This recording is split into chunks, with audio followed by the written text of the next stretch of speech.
ওয়ার্ডের শুধু নাগরিকবৃন্দ, সকল শুভাকাঙ্ক্ষী, শুভানুধ্যায়ী, শুভবুদ্ধি সম্পন্ন মানুষকে আমার পক্ষ থেকে এবং সর্বভারতীয় তৃণমূল কংগ্রেস পরিবারের পক্ষ থেকে জানাই আন্তরিক শুভেচ্ছা, অভিনন্দন এবং ধন্যবাদ।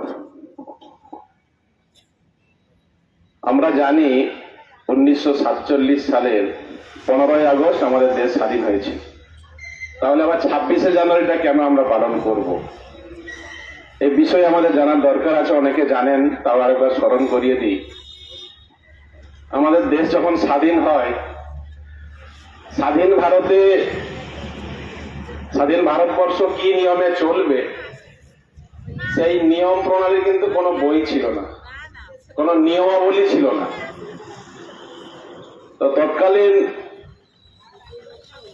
একটি প্যানেল বা একটি টিম গঠন করা হয়, যারা এই নিয়ম কানুন, আমরা জানি আমাদের দেশ ভারতবর্ষ বহু ভাষাভাষীর দেশ, বহু জাতি ধর্ম মানুষের বসবাস, অসংখ্য বিভেদ ছিল সেই সময় আমাদের দেশে। তো এটাই আনডিউ অ্যাডভান্টেজ ইংরেজরা নিয়েছিল, ডিভাইডেশন পলিসি। সেটা মাথায় রেখে একটি টিম গঠন করা হয়েছিল, যারা মূলত আমাদের দেশ কি নিয়মে চলবে, দেশ তো স্বাধীন হয়েছে, একটা তো নিয়মাবলী থাকবে না, সেই ব্রিটিশ নিয়মে চলবে। তো সেই নিয়মাবলীটা তৈরি করেছিল তৎকালীন ডক্টর বি আর আম্বেদকর। একটি টিম ছিল, সেই টিমের লিডার ছিলেন ডক্টর বি আর আম্বেদকর।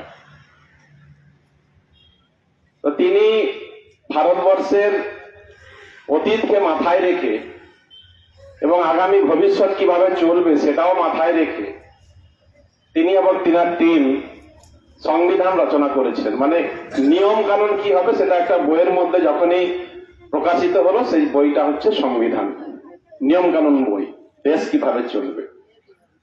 তো সেখানে অনেকেই ছিলেন প্যানেলে, কিন্তু সবাই খুব বেশি সময়ও দেননি এবং এই কমিটিতে যারা ছিলেন তারা অনেক সময় অ্যাবসেন্ট থাকতেন। মূল কাজটা ডক্টর বি আর আম্বেদকর ম্যাক্সিমাম সময়টা দিয়ে তিনি তৈরি করেছিলেন। তো সেটা ইমপ্লিমেন্ট কবে হলো? আমরা স্বাধীন তো হলাম 1947 সালে 15ই আগস্ট, কিন্তু এই সংবিধান রচনা কার্যকারী রূপটা কবে থেকে শুরু হয়েছিল? 1950 সালের 26শে জানুয়ারি। 1950 সালের 26শে জানুয়ারি থেকে সংবিধান দিন বলুন, প্রজাতন্ত্র দিবস বলুন, সেটা কার্যকারী হয়েছে। মানে 26শে জানুয়ারি 1950 সাল থেকে আমাদের দেশ স্বাধীন ভারত কি নিয়মে চলবে তার একটা সুন্দর বই আমাদের রাখা হলো। কিন্তু আশ্চর্যের বিষয়, অনেক জল গড়িয়ে গেছে। আমি আর মধ্যবর্তী আলোচনা করবো না, আমি কারেন্ট প্রেজেন্ট ডেতে আসবো। সেই সময় স্বাধীনতা সংগ্রামীরা যে সংবিধানকে মাথায় রেখে তারা চলতে শুরু করেছে, কি দেখলাম পরবর্তীকালে বা এখন, সেই সংবিধান বিকৃত হচ্ছে এবং বিক্রি হচ্ছে। স্যার বলছিলেন বিক্রিও হচ্ছে। কার কাছে বিক্রি হচ্ছে? সেই বিদেশি ক্ষমতার কাছে। আমাদের দেশে জাতি ধর্ম বর্ণ নির্বিশেষে সকল মানুষ একসঙ্গে বসবাস করবে, একসঙ্গে থাকবে, তাদের ধর্মচর্চা একসঙ্গে করবে, তাদের বাক স্বাধীনতা থাকবে। এই সমস্ত জিনিস এই সংবিধানে লিপিবদ্ধ করা আছে। কিন্তু আজকের দিনে যদি লক্ষ্য করি, দিল্লির বাবুরা তারা কিন্তু এই সংবিধানকে মর্যাদা দিতে চাইছে না, মানছে না। যদি সংবিধানকে না মানে, যদি না মর্যাদা দেয়, যদি না সম্মান দেয়, তাহলে এদের সঙ্গে ইংরেজদের তো কোনো তফাৎ নেই। এরা চাইছে এদের মতো সংবিধান করতে, যেমন ইংরেজরা তাদের সংবিধান চালাতো, তাদের নিয়ম কানুন চালাতো। তাহলে এত স্বাধীনতা সংগ্রামীদের যাদের রক্তের বিনিময়ে আমাদের দেশ স্বাধীন হলো, তাহলে আজকের দিনে কি মনে হচ্ছে আমাদের দেশ স্বাধীন আছে বলে? যারা নিয়মই মানছে না। ডক্টর বি আর আম্বেদকর, আমাদের দেশের প্রথম রাষ্ট্রপতি ডক্টর রাজেন্দ্র প্রসাদ, তাদের নেতৃত্বে যে সংবিধান তৈরি হয়েছে, তারা স্বাধীনতা সংগ্রামী ছিলেন। তারা দেশকে মাথায় রেখে দেশের জন্য তাদের অবদান আমরা কোনোদিন অস্বীকার করতে পারবো না, কিন্তু এই বাবুরা অস্বীকার করছে আজকের দিনে, যারা দিল্লিতে বসে আছে বহিরাগত। তাহলে আমাদের আগামীতে আবার একটা স্বাধীনতার লড়াই লড়তে হবে, সংবিধান রক্ষা। দেশ কি নিয়মে চলবে? দেশ সাধারণ মানুষকে নিয়ে চলবে, না বিদেশি শক্তিকে এখানে ক্ষমতা হস্তান্তর আবার করার লক্ষ্যে এগোবে? এটা আমাদের আজকের দিনে চিন্তা ভাবনা করতে হবে। এরা তো আবার দেশ বিক্রি করে দেওয়ার লক্ষ্যে রয়েছে। ইতিমধ্যে আমাদের দেশের অনেক সংস্থা, যেখান থেকে আমাদের দেশের আয় হতো, ইনকাম হতো, সেই সংস্থাগুলোকে প্রাইভেটাইজেশন করে দিয়েছে, ব্যক্তি মালিকানার হাতে তুলে দিয়েছে। মানে সরকারি আর সে সমস্ত অ্যাসেট নেই, বিক্রি করে দিয়েছে। এক কথা যদি বলি, ব্যক্তিকে বিক্রি করে দিয়েছে সরকারি সম্পত্তি। তাহলে তো আস্তে আস্তে দেশ বিক্রির দিকে চলে যাচ্ছে। আগামীতে এই সংবিধান রক্ষার জন্য আমাদের লড়াই করতে হবে, সাধারণ মানুষের অধিকার প্রতিষ্ঠিত করার জন্য আমাদের লড়াই করতে হবে। আমরা জানি আমাদের দেশ 4টি স্তম্ভের উপর দাঁড়িয়ে আছে। এক হচ্ছে পার্লামেন্টারি, সেকেন্ড হচ্ছে ব্যুরোক্র্যাটস, থার্ড হচ্ছে জুডিশিয়ারি, ফোর্থ হচ্ছে মিডিয়া। পার্লামেন্টারি আমরা বলবো না, এরা এককভাবে কালা বিল থেকে শুরু করে সাধারণ মানুষের বিপরীতে, হিতে, সাধারণ মানুষের এগেনস্টে গিয়ে যা যা ক্ষতি করার প্রয়োজন, বিদেশি শক্তিকে ক্ষমতাবান করার লক্ষ্যে এবং পুঁজিবাদী শিল্পপতিদের ক্ষমতা প্রতিষ্ঠিত করার লক্ষ্যে সাধারণ মানুষের উপর বুলডোজার চালিয়ে এদের ইচ্ছা মতো বিল পাস করছে। ফলে পার্লামেন্টারি বিক্রি হয়ে গেছে। সংসদে যারা প্রতিনিধিত্ব করে, সেই দিল্লির বাবুরা তাদের মেজরিটি নিয়ে, একক মেজরিটি নিয়ে, এখন তো মেজরিটি নেই, এখন চেয়ারে 2-3টা পা নিয়ে চলছে, যে কোনো দিন ধাপাস করে পড়ে যাবে, অন্যরা একটু ঠিকঠাক যদি অ্যালার্ট হয়। তো তারা ইচ্ছা মতো তাদের বিল পাস করছে, ফলে পার্লামেন্টারি প্রায় ফিনিশ। আমরা যদি চলে আসি ব্যুরোক্র্যাটসে কারা থাকে? কেন্দ্রীয় তদন্তকারী সংস্থারা যেমন রয়েছে, আমলারা রয়েছে, সেখানে CBI, ED, income tax, NIA থেকে শুরু করে অনেক আমলারা এই ব্যুরোক্র্যাটসের মধ্যে পড়ে। এদের কি দায়িত্ব? দেশের আইন কানুন ঠিক মতো মানা হচ্ছে কিনা দেখার দায়িত্ব, সাধারণ মানুষ ঠিক মতো পরিষেবা পাচ্ছে কিনা দেখার দায়িত্ব।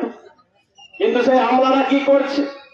তারাও দিল্লির বাবুদের রাজনৈতিক দলের হাতিয়ার হিসাবে কাজ করছে, বিজেপির দালালি করছে। তারাও বিজেপির কাছে বিক্রি হয়ে গেছে, নিজস্ব মনুষ্যত্ব বিক্রি করে দিয়েছে। আমরা আইএস, আইপিএস পরীক্ষা আমাদের দেশের সর্বোচ্চ বুদ্ধিমান জায়গায় থাকা স্টুডেন্টদের, আমাদের অফিসারদের আমরা সেই মতো ইজ্জত করি, ওই চেয়ারটাকে আমরা ইজ্জত করি। কিন্তু সেই চেয়ারে বসে যারা রাজনৈতিক দলের দাবেদারি করছে, আমরা আগামীকাল থেকে আর ইজ্জত করবো না। চেয়ারকে ইজ্জত করবো, কিন্তু ব্যক্তিকে ইজ্জত করবো না, কারণ এরা রাজনৈতিক দলের দালালি করছে। তাহলে আমরা ব্যুরোক্র্যাটস ফিনিশ। একটা দেশ 4টা স্তম্ভের 2টো স্তম্ভ আউট, পার্লামেন্টারি আর আমলারা আউট হয়ে গেল, বিক্রি হয়ে গেছে। থার্ড কে আছে? জুডিশিয়ারি সিস্টেম, বলতে আইন আদালত। আমরা যেখানে গেলে ন্যায় বিচার পাই, সেই আদালতে যারা চিফ জাস্টিস হন, সে হাইকোর্ট হোক বা সুপ্রিম কোর্ট, সেখানেও বা যারা জাজ হন, আমাদের আস্থার শেষ জায়গা জাজ। আমরা অনেক সময় পুলিশের সহযোগিতা পাই না, কোথায় ছুটি? আমরা ছুটে যাই আদালত, কোর্টে। সেখানে গিয়ে আমরা জাজ সাহেবের কাছে আমাদের ন্যায় বিচার আশা করি। কিন্তু আমাদের দেশের সেই ন্যায় বিচারালয়, সেটাও আজকে প্রভাবিত হচ্ছে রাজনৈতিক দলের দ্বারা। সেটাও আমাদের আস্থার শেষ জায়গা, সেটাও আজকে সেটা বেঁকে বসেছে। সে জায়গাটাও ঠিক নেই, টলমটল অবস্থা। তাহলে মানুষ কোথায় যাবে? এক তো সংসদে সেখানে আমাদের পক্ষে, সাধারণ মানুষের পক্ষে বিল আশা করি, ভালো কাজ হবে, পরিষেবা ভালো পাবো, সেটা আশা করি, সেটা হলো না। আমলারা বিক্রি হয়ে গেছে, সেটাও হলো না। জুডিশিয়ারি, আইন আদালতের জায়গা, সেটাও প্রভাবিত হচ্ছে রাজনৈতিক দলের দ্বারা, সেটাও ফিনিশ হয়ে গেছে। তাহলে লাস্ট আর একটা স্তম্ভ রয়েছে, সেটা হচ্ছে মিডিয়া, প্রচার মাধ্যম। সেই প্রচার মাধ্যমে 90% মিডিয়ার মালিক হচ্ছে বিজেপির নেতারা। বলুন, আমরা কোনোদিন সঠিক সংবাদ পাবো? আপনার এখানে কোনো সমস্যা হলে, আপনি বিপদে পড়লে, যদি সারা বিশ্বের কাছে বা ভারতবর্ষের প্রতিটা মানুষের কাছে যদি সমস্যাটা তুলে ধরেন, তবে সেখানে আন্দোলন সংগঠিত হবে। কিন্তু সেই প্রচারটা যদি না যায় বা উল্টো প্রচার হয়, তাহলে আপনার সমস্যা সাধারণ মানুষ, ভারতবর্ষের নাগরিক কেউ জানতে পারলো না, পৃথিবীর মানুষ কেউ জানতে পারলো না। আপনার খবরটা চেপে দেওয়া হলো, তাহলে সেই প্রচার মাধ্যমও বিক্রি হয়ে গেছে। আজকের এই দিল্লির বাবুরাই সব কিছু জিনিস কুক্ষিগত করে রেখেছে। তাহলে সাধারণ মানুষ কোথায় গিয়ে দাঁড়াবে? আমাদের আবার রাস্তায় নামতে হবে।